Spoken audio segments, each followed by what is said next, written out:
The Kraft Music Hall with Bing Crosby, Mary Martin, Victor Borge, John Scott Trotter and his orchestra, and the Music Maids and Hal. Bing's guests for this evening are Walter Huston of the cinema, Claude Thrnhill of the swing circuit, and the Kraft Choral Club of Chicago. And here is Bing Crosby. Off we go into the wild sky yonder. Keep the wings level and true. If you'd live to be a gray-haired wonder, keep the nose out of the blue. Flying men guarding the nation's border, we'll be there, followed by more. In echelon, carry on. Nothing can stop the Army Air Corps. Here's a toast to the host of those who love the vastness of the sky. To a friend we will send a message of his brother men who fly. We drink to those who give their all of old. Then down we roar to the rainbow's pot of gold. A toast to the host of men we boast, the Army Air Corps.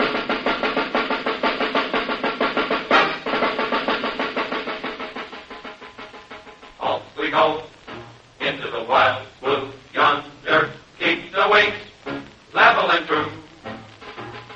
If you live to be a gray-haired wonder, keep the nose out of the blue. Flying men guarding the nation's border, we'll be there, followed by more. In echelon, we carry on. Nothing can stop the Army Air Corps. Nothing can stop the Army Air Corps.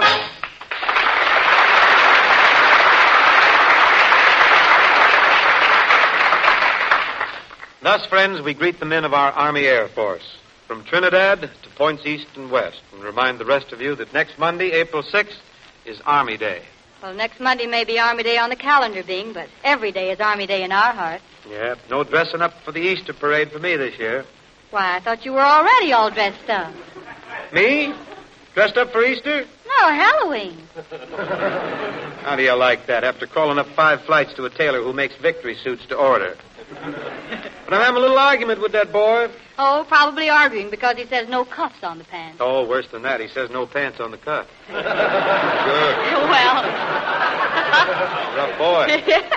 What do you care? Every place I go, people say, Bing sure gives fashion a thrashing. Is that what they say? Mm-hmm. Thank you. Well, you find me a guy who can look well dressed up in one of those special new victory suits with all the fancy trimmings eliminated. No cuffs, no pleats, no built-in shoulders, no belts, no suspenders. No belts and no suspenders. Isn't that a little dangerous? No, with every suit, you get your choice. Choice of what? How do you get a fan or a bubble?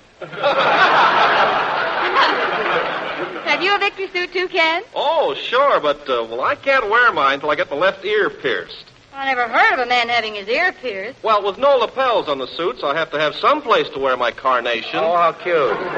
Why don't you pin it in your hair with your V for Victory pin? While you're getting it just right, Mary sings Indian Love Call.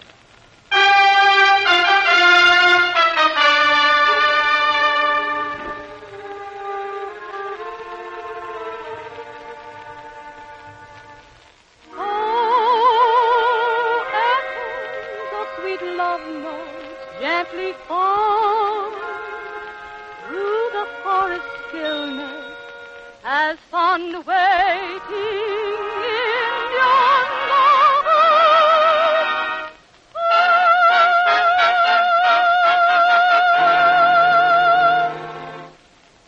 When the lone lagoon turns in the spring, welcoming home some swanny white wings. When the maiden moon, riding the sky, gathers her star, I dream children night. That is the time of the moon and the year, when love dreams to India.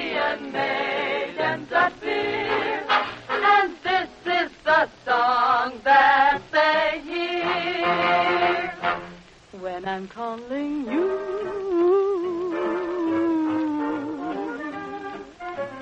Will you answer too?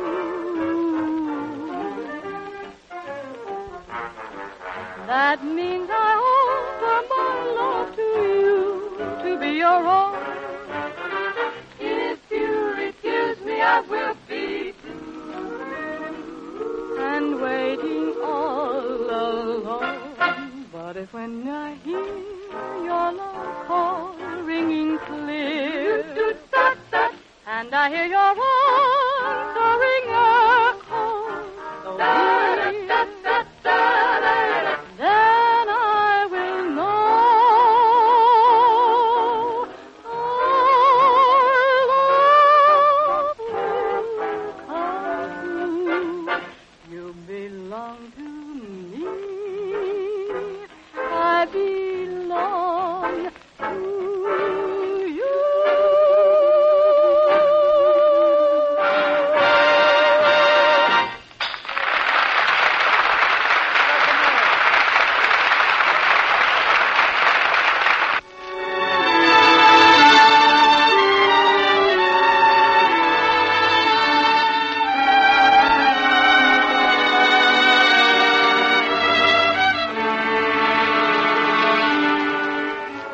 She'll always remember when you were only 4.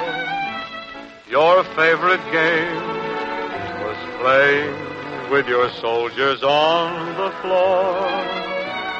The time when you were 7 and tumbled down the stairs. An angel up in heaven answered all her prayers. Did you ever notice that teardrop in her eye? The first time she discovered there was lipstick on your tie. Now a soldier man you may be, but you are still her baby. She'll always remember, so don't you ever forget.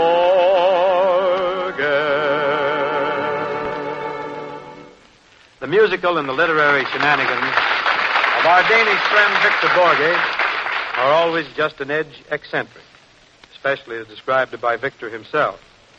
Whatever Victor goes in for, he always comes out with something just a little bit different. What's new, Victor? Remember a couple of weeks ago I told about a play I wrote, and I played all the parts myself? Yeah. Mm-hmm.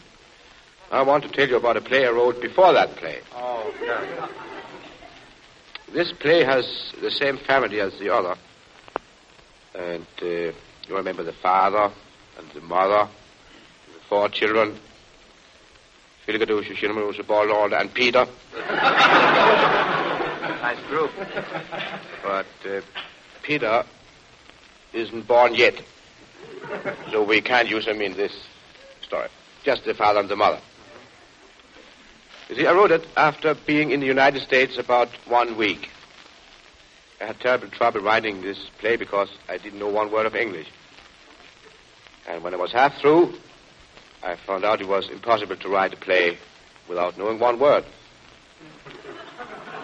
So I learned 1 word. And the word I learned was anti-disestablishmentarianism. That's the word. That's the word. Nice type of word. But I don't know what it means. So Who does? I just learned another one. It was a very short word, and in other words, I found a word that everybody uses and expresses everything. I heard it in every discussion, every time anybody opens his mouth to say this word, and I thought it would be a good word to use, and I wrote the whole play about that little word. Oh. That's a word.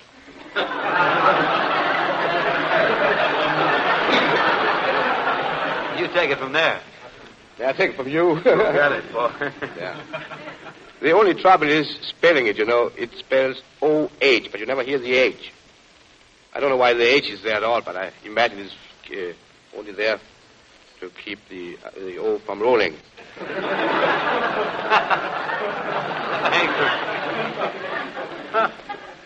Maybe you don't believe me, but I'm going to read this little play to you now so you can hear that I can prove to you how you can read and write a play with one word. O is the name of the play. When the curtain goes up, a man and his wife are on the stage. He's leaving on a very important business trip, and as he goes out of the stage, he says, but he can't remember what he was going to say, so he leaves.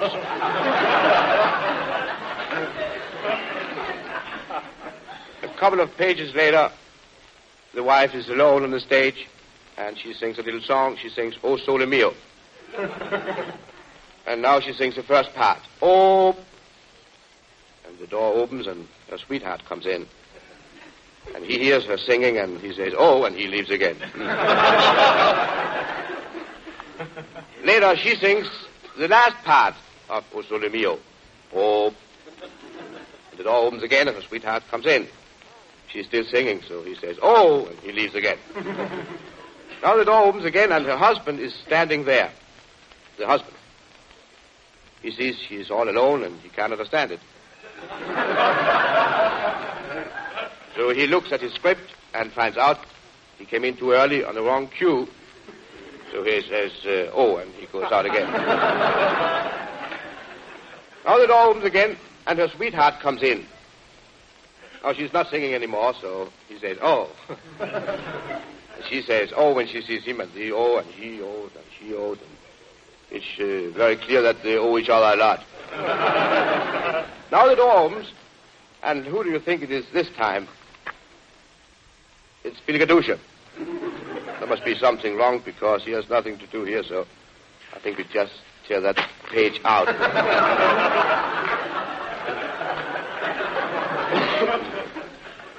Again the door opens, and now the husband comes in. Really, he comes now. And the woman sees him, and she says, "Oh!" And the sweetheart says, "Oh!" And the husband says nothing because he's so mad that he can't talk. He just takes a machine gun and shoots the man. Oh!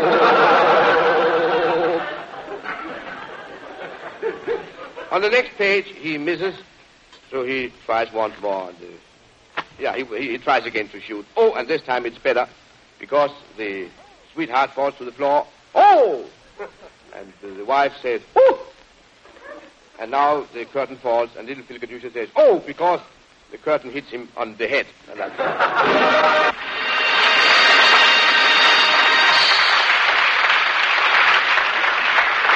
Thank you, Victor. Thank you very much. That's certainly a powerful play. Thank you. Claude Thornhill, on the testimony of every swingle-dingle from coastal to coastal, is one of the hottest triple threat men in the dance dodge, being equally adept at leading a band, playing the piano, or arranging. He's an erstwhile colleague of John Scott Trotter's when they were in the Hal Kemp organization together.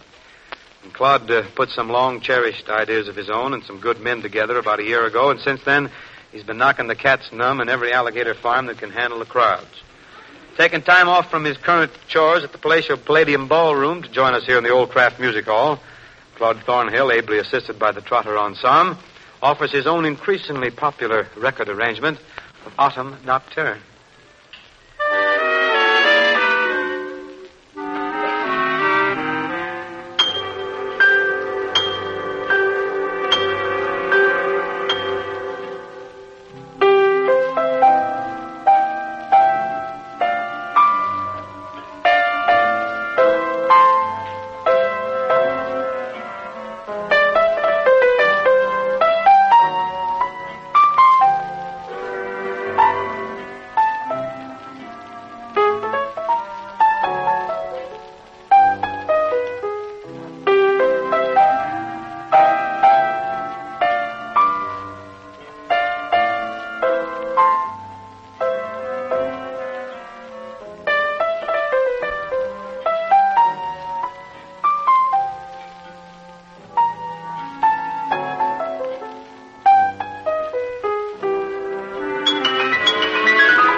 was really swell. That takes me back to the days when you and Trotter used to play those twin pianos in the Hal Kemp organization. Oh, yes. Of course, at that time, John was only half the man he is today. They tell me, Claude, that back in the old days, people could hardly tell you two apart when you and John sat down to play at the twin pianos. They can now. I've noticed that when John Scott goes to sit down to play now, the stool flinches. Does that flinching bother you, John Scott? Not at all, Bing. When Claude and I played together, it was the folks who did the flinching. Well, apropos of a little flinching, Claude, what's this I hear about them banning those zoot suits at the Palladium Ballroom? Well, the trouble with those long coats is you can't tell if a jitterbug's pants are pressed or not. Look, with those long coats, you can't even tell if their pants are there or not. You know what I mean, don't you, Ken? Oh, now, don't look at me. I'm no jitterbug, but, Claude, you band leaders must see and hear an awful lot of funny things. We do, Ken. The other night, a couple danced by the bandstand, and their conversation sounded something like this. Come on, Squirrel, let's twirl. You know me, babe, special delivery. What do you mean, special delivery? Wrap me tight and send me. Hey, Jackson, get those two ickies dancing over there. They're moving sideways. Yeah? You mean there's another way to dance besides up and down? Hey, get Claude Thornhill up there on the stand. Yeah. He's copping a gander to us. Let's start banging our guns together. Okay, hi, Claude. Boy, you sure send me, boy. I go for them solid classics, boy. Classics? Then you're interested in good music? Yeah. What do you think of Sibelius Finlandia? Can't be any good. Well, what about Beethoven's Moonlight Sonata or Bach's Brandenburg Concerto? Can't be no good. What makes you so sure they can't be any good? Freddie Martin ain't played them yet. Well, Bing, that'll give you some idea, Ken, of just what goes on the dance floor. Well, thanks. And for an idea of what goes on the bandstand of the Palladium, we refer you to Claude Thornhill's arrangement of Stealin' Apples. We hear it now with Claude Thornhill at the piano and the trotter on psalm hovering about in the background.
Thus, friends, Claude Thornhill with the Trotter Group playing a little thing called Stealin' Apples.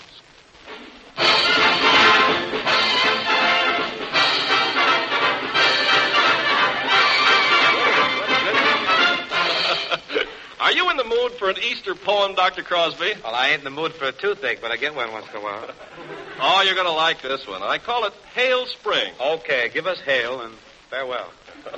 Hail Spring. This weekend will be an ecstatic delight, for we're having a pause for our Easter vacation. A little bit longer than this one tonight, this brief pause for station identification.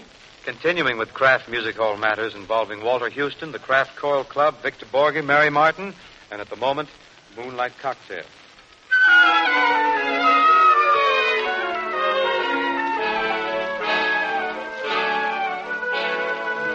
Couple of jiggers of moonlight, add a star, pour in the blue of a June night, one guitar, mix in a couple of dreamers, and there you are. Lovers hail, the moonlight cocktail. Now add a couple of flowers, the drop of dew. Stir for a couple of hours till dreams come true. As to the number of kisses, it's up to you. Moonlight cocktails need a few. Cool it in the summer breeze. Serve it in the starlight underneath the trees. You'll discover tricks like these are sure to make your moonlight cocktail please. Follow the simple directions. They will bring life of another complexion where you'll be king. You will awake in the morning, start to sing. Moonlight cocktails are the thing.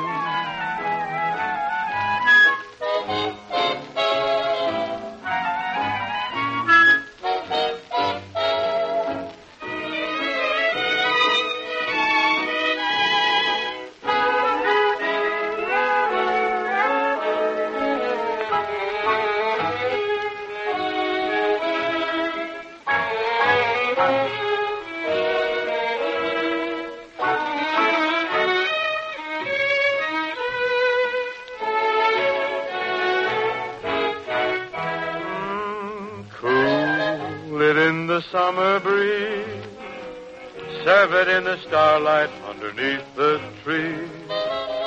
You'll discover tricks like these are sure to make your moonlight cocktail please. Follow the simple directions. They will bring life of another complexion where you'll be king. You will awake in the morning, start to sing. Moonlight cocktails are the thing.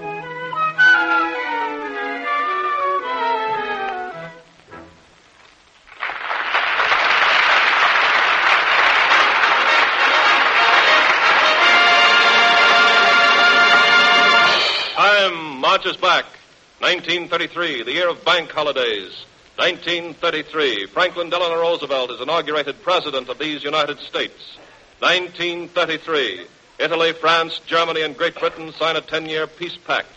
1933, men all over the country are saying... What a horse. Oh, boy. It says here this nag Equipoise earned $322,000. Oh, Harry, wouldn't it be wonderful if you had a horse like that? No, just...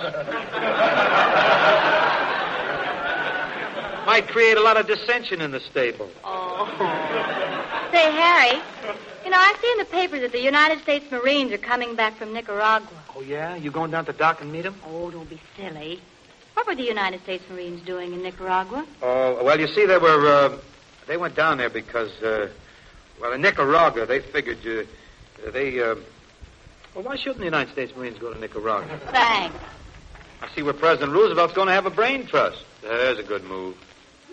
Have you sent in your application? Oh, they sent for me. Oh, I might have known. Love is the sweetest thing. What else on earth could bring such happiness to everything as love's old story? Do you really mean it, Harry? Do I really mean what? I'll bet you don't even remember what I said the first time you kissed me. Who's afraid of the big bad wolf? The big bad wolf? Oh, that's a silly song. It's a big hit. Very, very big. Very big. Lazy bones, sleeping in the sun. How you expect to get your day's work done? That's a good tune. You know, the one that gets me this year is, I'm heading for the last roundup. That's not nearly as pretty as, They asked me how I knew my true love was true.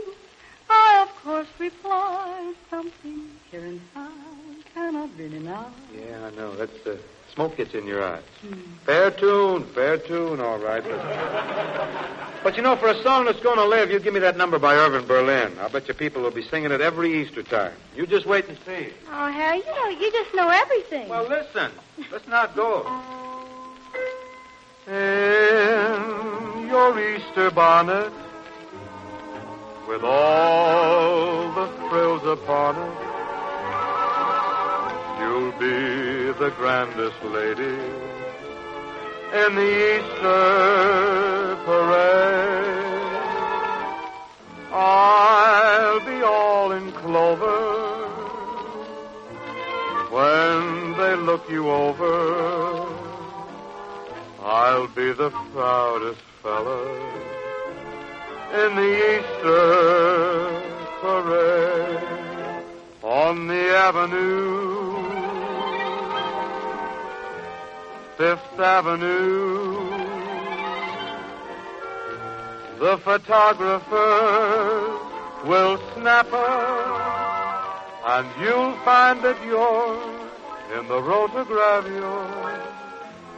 I could write a sonnet about your Easter bonnet and of the girl I'm taking to the Easter parade on the avenue,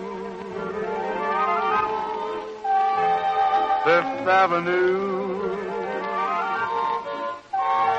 The photographers will snap her, and you'll find that you're in the rotograph. I could write a sonnet about your Easter bonnet and of the girl I'm taking to the Easter parade.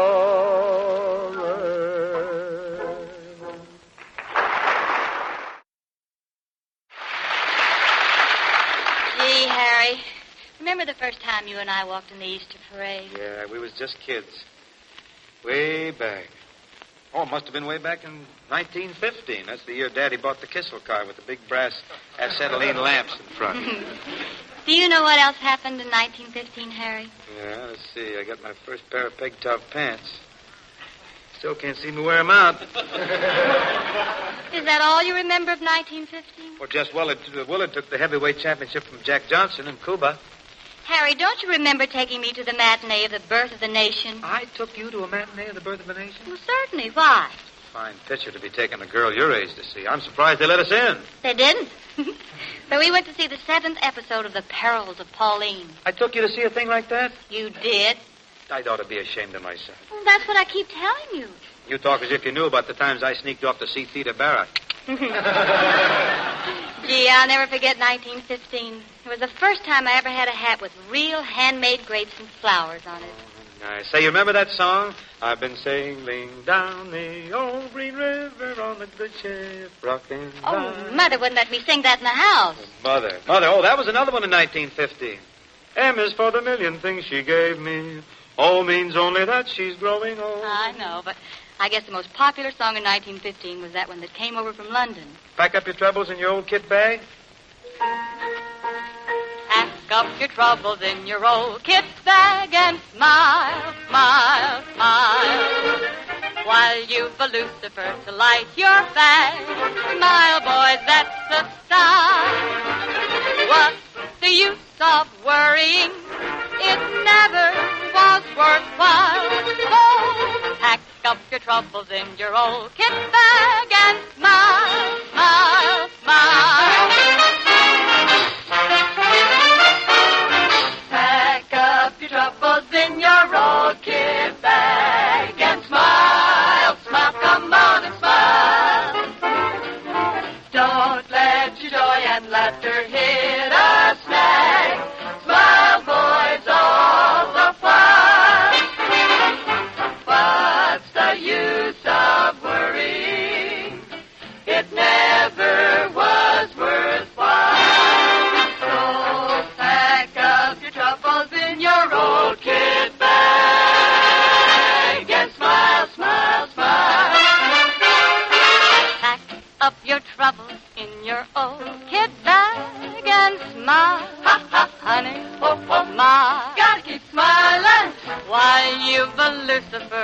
light your fag. Light up, Jack. Smile, boys, that's the style. Don't be brought down, Pop. What's the use of worrying? Don't want a gray hair. It never was worthwhile. Your trouble's just a bump. So pack up your troubles in your old kit bag and smile. Smile.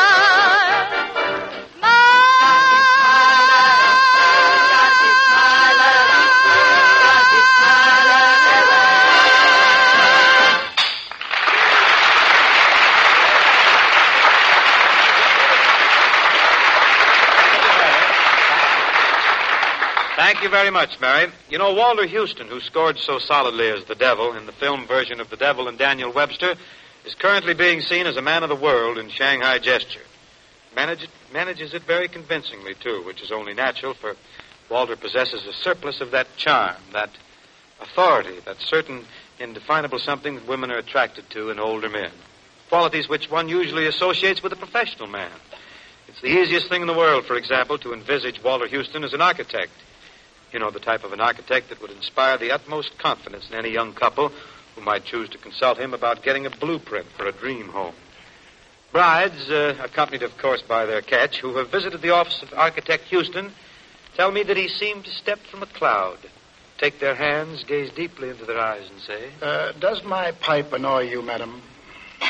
No, not at all. See, I always carry an extra supply of oxygen in my compact. Besides, Harry loves the pipe. In that case, sir, fill up. Try my tobacco. This is my special blend, Rose Bowl Sweepings, 1937. Oh, yeah. Well, I've been smoking Coliseum Cleanings, 1938. With aromatic blenders. Very good. But thanks. And now about our house. I saw your ad in the paper. Ah, yes. I'm rather fond of that ad. Wrote it myself. Lay all your eggs on the line and let Huston feather your love nest. He's the bird who can do it. Yes, that's why we came to you. You were figuring on something inexpensive, I gather. Why is it whenever people look at me, when they know we want something inexpensive? How do you so know? Just some little simple place will do. When we were married, I told Harry we'd be happy living in a tree. And we were, too, till they started lighting... We were very happy till they started lighting smudge pots under us. I flew. Of course, we want the last word in style and classy look. Yes, for short money. But we don't want the place next door to show us up now. The place next door must be a beautiful establishment. Oh, yes. Filling station. You bought the lot next to a filling station? Well, only on the south side. You see, there's a glue factory on the north side and a stable on the east side and the gas works to the west. Right. Can't go wrong with a location like that. How do you mean? Can always tell which way the wind blows. I see. Of course, in building your own home, the most important thing is to have the right type of architecture. What type of architecture strikes your fancy? Oh, well, Betty Grable's is nice. Harry. Well, there's one style that might interest you. This is a photograph of Madeline Carroll's residence. Oh, gee. Madeline Carroll lives in that house? What's this strange-looking thing sitting near the gutter in front of Miss Carroll's house? Fire plug. See the funny-looking nozzle? That's no fire plug. That's Bob Hope. I've always rather admired a hillside home. Oh, I've designed several hillside homes on the Pacific Palisades overlooking the ocean. I'd like you to see them. I'd be glad to drive you down to Santa Monica Beach. Hillside homes on Santa Monica Beach? What happened? The rains came. By the way, how soon can you get this house ready for us? Well, I could finish it in 6 months, if it weren't for a priority. Oh, gee, them things again. Already they got me riding a bicycle, growing a beard, and stirring short sugar in my jab. I'm sorry, but we can't get the materials. The skilled labor is all working on wartime jobs. This is war, and everyone has to put up with some hardships. Yeah, I guess that's a fact. Can I use your phone? Who are you going to call, Harry? Your dad. I'm going to tell him that Washington says he's got to take us back for the duration. Oh, I don't think he'll mind. This is a time when we all have to make adjustments, accept changes in the way of life we used to know. Changes that will continue in ever-increasing number to affect the lives of those of us who carry on at home. Forging the tools, manufacturing the weapons to arm the men who fight for us. Men who are giving their lives in the greatest of all changes. The change from peace to war. Changes that affect the parents who have given us those men, given us their sons. Changes such as Howard Vincent O'Brien described with such eloquent simplicity in the Chicago Daily News when he wrote in part, there was no band, no ceremony. It wasn't even dramatic. A car honked outside and he said, well, I guess that's for me. He picked up his bag and held out his hand. All I could say was, good luck. The door slammed and that was that. Another boy had gone to war. I'd advised waiting for the draft, waiting at least until he was old enough to register. He had smiled and assured me that his mind was made up. He wanted peace, he said. Without peace, what good was living? There was finality in the way he said this. Finality at once grim and gentle. After the door closed behind him, I went upstairs to what had been his room. It was in worse chaos than usual. Clothing was scattered about, sneakers, tennis racket, his phonograph records, letters, invitations to parties he would not now attend. I went then to my room. On the wall was a picture of a little boy, his toothless grin framed in curls. Not much time, I thought, between the making of that picture and the slamming of the front door. Suddenly a queer thing happened. Objects came alive. The house was full of soft voices.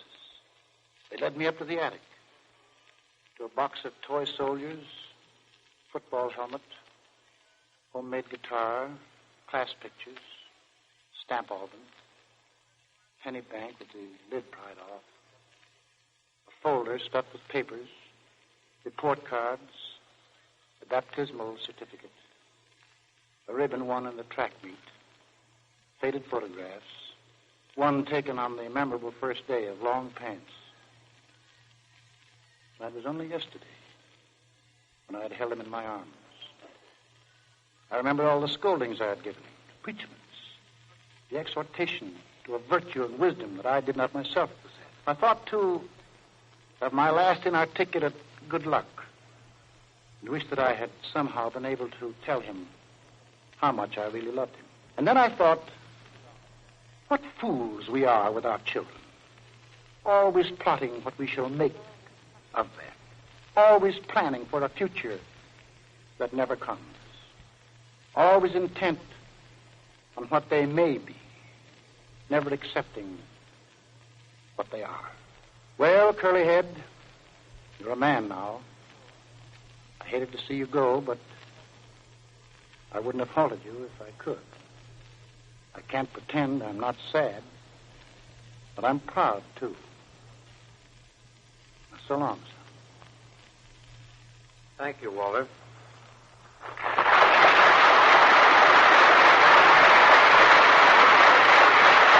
Well, Bing,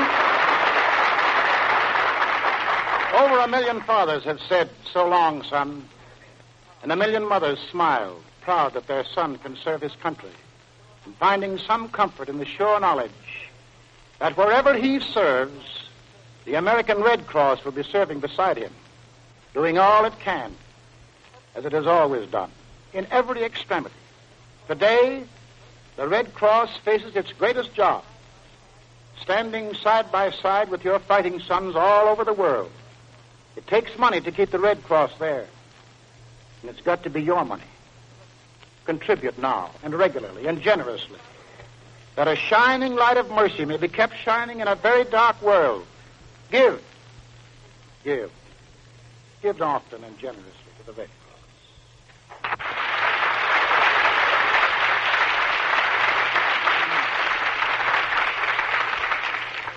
Among the many traditions of the old Kraft Music Hall is the signing, singing of the Kraft Choral Club on the Thursday before Christmas and Easter. Like all traditions, it takes on a new significance with the years, and this year we feel that any swing toward the spiritual is of the greatest importance.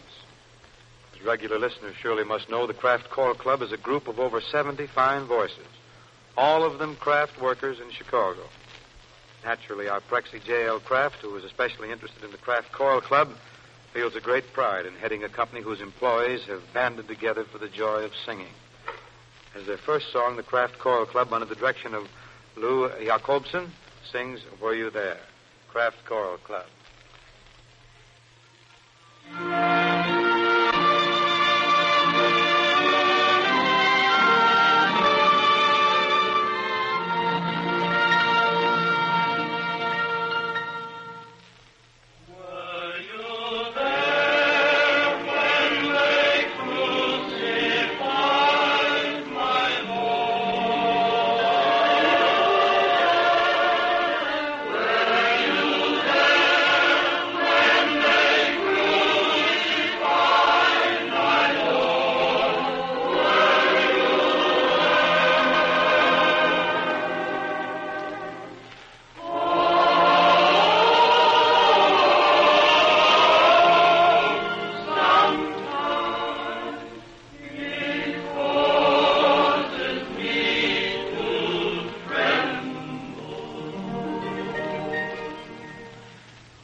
Lovely, isn't it, Mary? Yes, being very lovely. It's the kind of singing that seems to come from the heart. I guess it does, Mary, because the Kraft Choral Club is composed of people who really like to sing. You see what I mean by listening to their second song. As it began to dawn, Kraft Choral Club.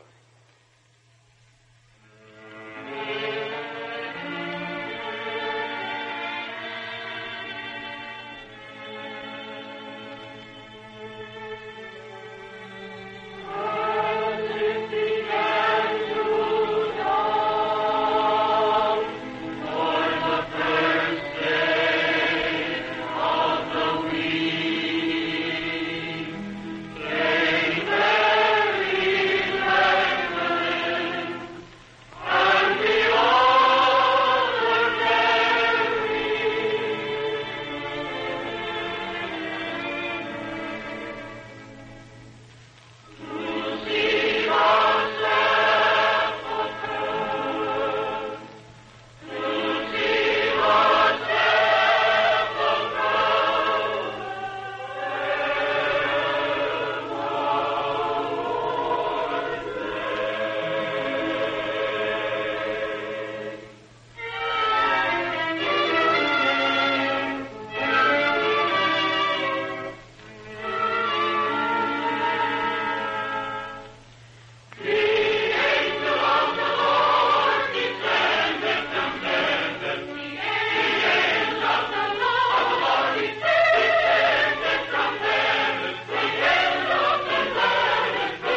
everyone here in the...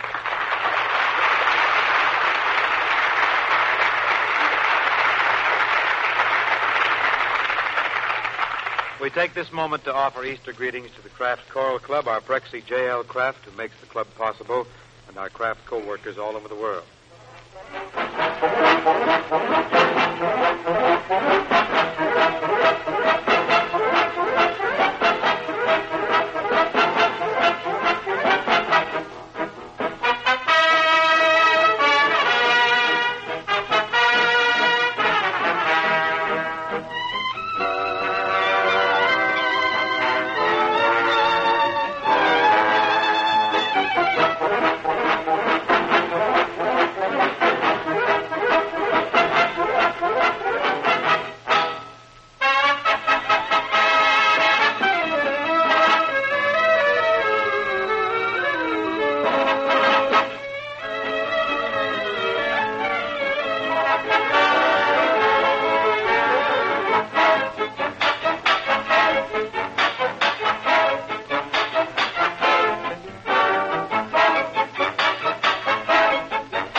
Very colorful and exciting treatment of España County, John. Now, suppose you mood me into something of iron.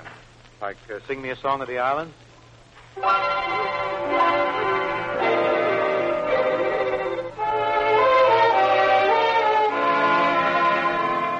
Sing me a song of the island. My serenade that the trade winds know. Sing me a song of the island where hearts are high when the moon is low, where rippling waters seem to say,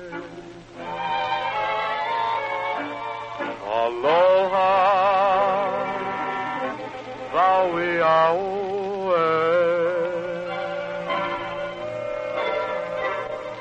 Bring me the fragrance of ginger, strum your guitar while I dream away. Sing me a song of the island. Aloha, Vavia.